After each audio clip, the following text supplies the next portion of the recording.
రవి సూర్య భాను ఖగ పూష హిరణ్యగర్భ మరీచ ఆదిత్య సవిత్ర అర్క భాస్కరేభ్యో నమః. శ్రీ శివాయ గురవే నమః.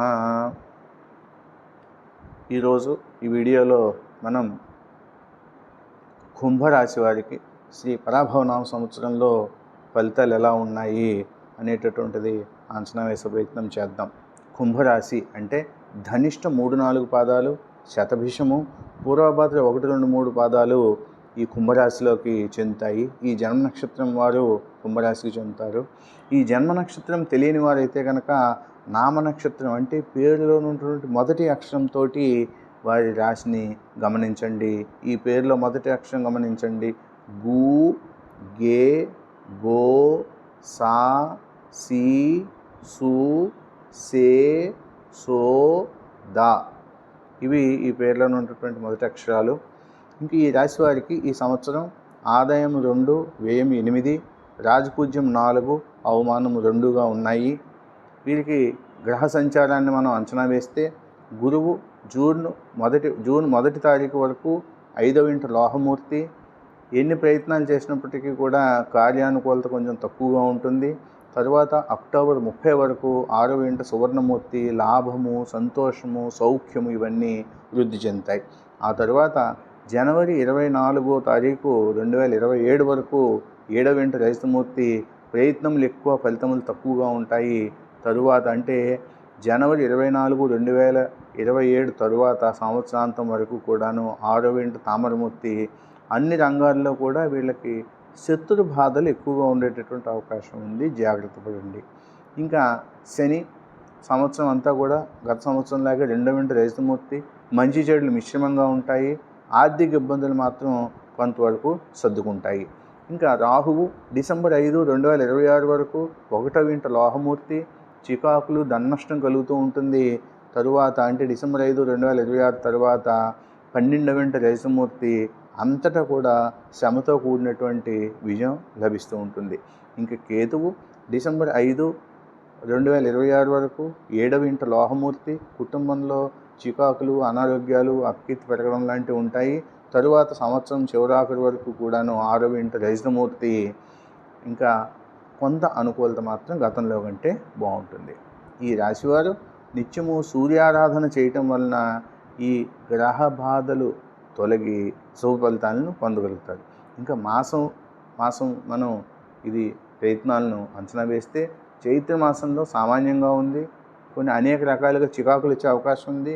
కోర్టులో వాయిదాలు ఉంటే వాటిని ఇంకా ఫర్దర్గా వాయిదాలు కోరడం మంచిది. వ్యవసాయదారులకు మాత్రం సమయానికి డబ్బు అందుతూ ఉంటుంది. వీళ్ళకి వ్యాపారస్తులకి మంచి ఫలితాలే ఉన్నాయి. కానీ ఆరోగ్య విషయంలో మాత్రం కొంచెం జాగ్రత్తగా ఉండాలి.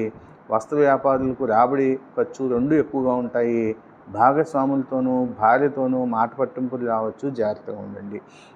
ఇంకా వైశాఖ మాసంలో ఆధ్యాత్మిక చింతన పెరుగుతుంది. ఈ విద్యార్థులు అనవసరమైన విషయాల మీద దృష్టి పెట్టకుండా అవసరమైన విషయాల మీద దృష్టి పెట్టండి. అప్పుడు మంచి ఫలితాలు వస్తాయి. ఉద్యోగస్తులకు అభివృద్ధి పరంగా ఉంటుంది. వివాహాలు, శుభకార్యాలు నిర్విఘ్నంగా సాగుతాయి. గృహంలో మార్పులు, చేర్పులు వీటన్నిటికీ ఇది అనుకూలమైనటువంటి సమయము. ఉన్నత విద్య చేసేవారికి ఉన్నత విద్య అవకాశాలు మెండుగా ఉన్నాయి. కోర్టు వ్యవహారాలు మాత్రము ఈ 2వ హాఫ్లో వీళ్ళకి అనుకూలంగా వస్తాయి ఈ మాసం యొక్క ద్వితీయ అర్ధభాగంలో. ఇంకా అధిక జ్యేష్ఠ మాసంలో అన్ని వ్యవహారాల్లోనూ కూడా నిదానంగా వ్యవహరించే ధోరణి అవసరము. వేచి చూడాలి దేనికైనా సరే. ఇంకా శుభకార్యాలు అతి ప్రయాసతో నెరవేరుతూ ఉంటాయి. వ్యాపారం బాగుంటుంది. ఆదాయం మాత్రం తక్కువగా ఉంటుంది. మిగిలిన రంగాల్లో వాటన్నింటికి కూడా సామాన్యంగా ఉంటుంది. నిరుద్యోగులకు ఉపాధి ఉంటుంది. కళాకారులు, ఆధ్యాత్మిక రంగంలో ఉన్న వాళ్ళకి అభివృద్ధి కలుగుతుంది.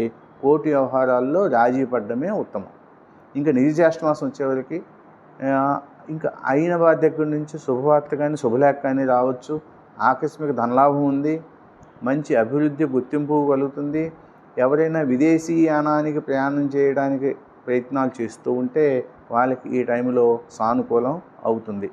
ప్రయాణాల్లో దొంగతనం జరగకుండా మాత్రము మీ వస్తువులు జాగ్రత్త పెట్టుకోండి.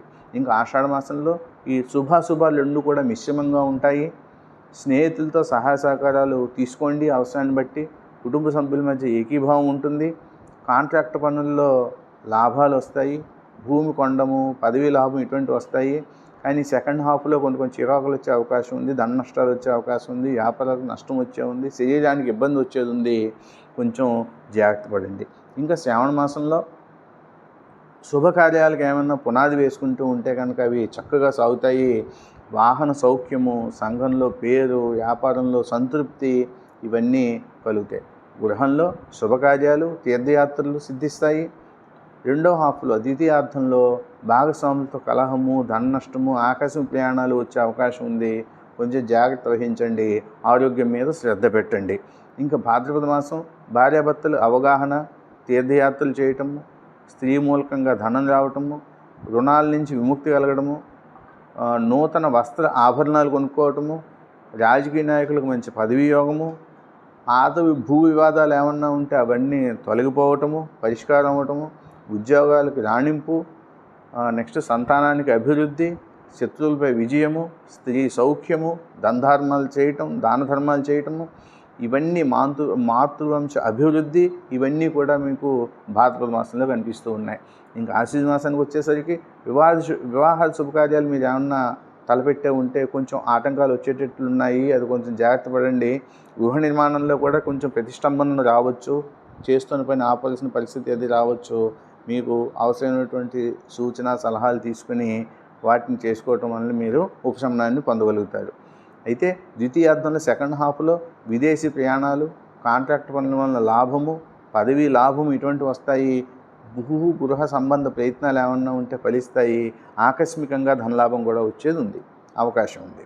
అయితే కార్తీక మాసంలో మీరు అనుకున్నదే తడవుగా శుభకార్యాలన్నీ జరుగుతాయి.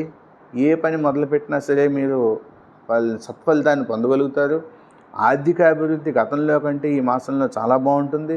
అప్పుల బాధ తగ్గుతుంది. వస్త్ర వ్యాపారులకు అనుకూలంగా ఉంటుంది. ఉద్యోగస్తులకు, అధికారులకి మాత్రము భేదాభిప్రాయం పెరిగే అవకాశం ఉంది. అందువలన అధికారులతో, ఉన్నతాధికారులతో మాట్లాడేటప్పుడు కొంచెం ఆచితూచి మాట్లాడండి. ఇంకా మార్గశిర మాసంలో శక్తికి మించిన ఖర్చులు, శక్తికి మించినటువంటి కార్యక్రమాలు చేయవలసి రావచ్చు. విద్యార్థులకు చదువు మీద శ్రద్ధ తగ్గే అవకాశం ఉంది. కోర్టు వ్యవహారాల్లో జోక్యము, లేకపోతే మధ్యవర్తి సలహా తీసుకోవటము ఇటువంటివి అంత మంచి విషయాలు కాదు. సో ద్వితీయార్థంలో పెట్టుబడి పెట్టిన దానికి ప్రైవేట్ వ్యాపారస్తులకి సమానమైనటువంటి రాబడి వస్తుంది. దానికంటే ఎక్కువ ఫలితం కూడా వస్తుంది. గుర్తింపు లభిస్తుంది. నూతన కార్యక్రమాలకి శ్రీకారం చుడతారు. ప్రమోషన్లు, దైవదర్శనము, అప్రయత్నంగా కార్యం జరగటము, ప్రయాణాలు కలగటము ఇవన్నీ కూడా జరుగుతూ ఉంటాయి. ఇంకా పుష్యమాసంలో అన్ని రంగాల్లో వాళ్ళకి కలిసి వస్తుంది. శుభకార్యాలు జరుగుతాయి. శరీర సౌఖ్యము, మంచి ఆరోగ్యము, అవసరానికి సహాయం చేయడానికి వచ్చేటటువంటి స్నేహితులు దొరకటము, ఆట పోటీల్లో విజయము, ఇంకా ఇవన్నీ కూడా బాగున్నాయి. మాసాంతంలో మాత్రం అంటే పుష్యమాసం చివరిలోకి వచ్చేసరికి కొంచెం చికాకులు అయినా ఉన్నప్పటికీ కూడా ఆర్థికంగా మాత్రం పర్వాలేదు అని అనిపిస్తుంది. ఆరోగ్యం పట్ల మాత్రం శ్రద్ధ వహించండి. ఇంకా మాఘమాసం వివాహ శుభకార్యాలకు ప్రతిబంధకాలు అంటే అడ్డంకులు వచ్చే ఏర్పాటు ఉన్నాయి, పరిస్థితులు ఉన్నాయి. అవి కొంచెం జాగ్రత్త పడండి. అనవసర ఖర్చులు మీద పడే అవకాశం ఉంది, జాగ్రత్త పడండి. కుటుంబంలో చికాకు పెరిగే అవకాశం ఉంది, అశాంతి ఎక్కువయ్యే అవకాశం ఉంది. అయినప్పటికీ కూడా భార్య బిడ్డల యొక్క సహాయ సహకారాలు మీకు అందరికీ చక్కగా అందుతాయి. ఉద్యోగంలో మార్పు ఏమన్నా వస్తే స్వీకరించండి, అది మీ మంచిగా జరుగుతుంది. ఆ మార్పు వలన ప్రయాణం వచ్చినా కూడా మంచిదే. 3వ వారం నుంచి కూడా ఆ మాసంలో మీకు సౌఖ్యము, లాభము ఇవన్నీ కూడా వచ్చే అవకాశం ఉంది. ఉద్యోగస్తులు ప్రమోషన్ వచ్చే అవకాశం కూడా మాఘమాసంలో ఉంది. ఇంకా పాల్గొన మాసంలో ఫస్ట్ హాఫ్లో ప్రథమార్థంలో కొంచెం అనారోగ్యాలు వచ్చే సూచన ఉంది. ఒక బంధుమిత్రుల నుంచి కొంచెం ప్రతికూలతలు, అప్రతిష్ట ఇటువంటి వచ్చే అవకాశం ఉంది. అలాగే సెకండ్ హాఫ్లో కొంచెం ఓర్పు వహించాలి. ధార్మికము, పవిత్రవంతుల సహవాసము ఇవన్నీ చేయటం వలన మంచి జరుగుతుంది. ప్రభుత్వ ఉద్యోగానికి లాభం వస్తుంది. శుభకార్యాలు జరుగుతాయి. ఏతావాత శుభాశుభ మిశ్రమంగా ఈ రాశి వారికి ఈ సంవత్సరం అంతా బాగుంటుందని ఆశిద్దాం. ఈ రాశివారు ప్రతిరోజు ఇందాక చెప్పినట్లుగా సూర్యారాధన, సూర్య అష్టోత్తరము, సూర్య నమస్కారాలు, సూర్య కవచము ఇవన్నీ చేయటం వలన ఉత్తమమైనటువంటి ఫలితాలు పొందగలుగుతారు. అది శుభం భవతు. నమస్కారం.